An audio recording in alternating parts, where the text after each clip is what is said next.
ইন্দ্রাণী দেবনীলাকে থাপ্পড় দিল ও তার মনের ভিতরে ছেলেদের মিথ বলার ক্ষমতা গভীর হয়ে থাকবে। আয়ুষ্মান এবং কুসুমের গ্রামে সেই স্বামী স্ত্রী সেজে থাকার বিষয়টি নিয়ে পরিবারের দীর্ঘ আলোচনা ও বিবাদ শুরু হবে। দেবনীলা অপদস্থ হয়ে বাড়ি ছেড়ে যাওয়ার আগে কোনো বড় ধরনের আইনি ব্যবস্থা বা কুরটনা হুমকি দিয়ে যাবে। মীনাক্ষী কাকিমা দেবনীলাকে উষাকে দিয়ে ভিতরের খবর বাইরে পাচার করার ষড়যন্ত্র চালিয়ে যাবেন। অনুশ্রী তার বাবার অর্থাৎ অভিমানুর জেদ এবং আদর্শের কথা ভেবে ঈশানের সাথে সম্পর্কে ভবিষ্যতে নিয়ে দুশ্চিন্তায় পড়বে। কুসুম নিজের সততা প্রমাণ করতে চাইলেও ইন্দ্রাণী চোখে সেই বিশ্বাসযোগ্যতা ফিরে পেতে কঠিন লড়াই করবে। অভিমান্যবাবু যখন জানবেন যে তার পরম বন্ধু ইন্দ্রাণী ছেলেদের সাথে তার মেয়ে জড়িত পড়েছে তখন তিনি আরও কঠোর হতে পারবেন। আগামী পর্বে দেখা যেতে পারে অভিমন্যু গাঙ্গুলি বাড়িতে এসে ঈশান ও আয়ুষ্মানের চরম অপমান করছে।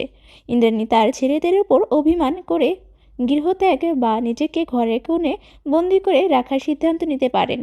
আয়ুষ্মান এবার সাহসের সাথে দাঁড়িয়ে কুসুমের প্রতি তার প্রাকৃতিক অনুভূতির কথা সবার সামনে অস্বীকার করতে পারে। দেবনীলা তার বাবা মাকে নিয়ে থানায় অভিযোগ দায়ের করে গাঙ্গুলি বাড়ির সম্মান ধুলে মিশিয়ে দেওয়ার চেষ্টা করবে। ঈশা নিজের ভুল মায়ের পায়ে ধরে ক্ষমা চাইবে এবং অনুশ্রীর সাথে সম্পর্ক ছিন্ন করার মিথ্যা নাটক করতে পারবে। কুসুম তার শ্বশুরবাড়ির শান্তি ফেরাতে নিজের থেকে বাড়ি ছেড়ে চলে যাওয়ার চূড়ান্ত সিদ্ধান্ত নিতে পারে। গল্পের শেষে দেখা যাবে সব সত্য জানার পর ইন্দ্রাণী তার পুরনো বন্ধু অভিমানের মুখোমুখি হচ্ছে। এক আবেগ ঘন পরিবেশ আগামী পর্বে সমাপ্তি ঘটবে কোনো এক বড় ধরনের দুর্ঘটনার ইঙ্গিত দিয়ে থাকবে, অথবা কুসুমের নিখোঁজ হওয়ার খবর দিয়ে।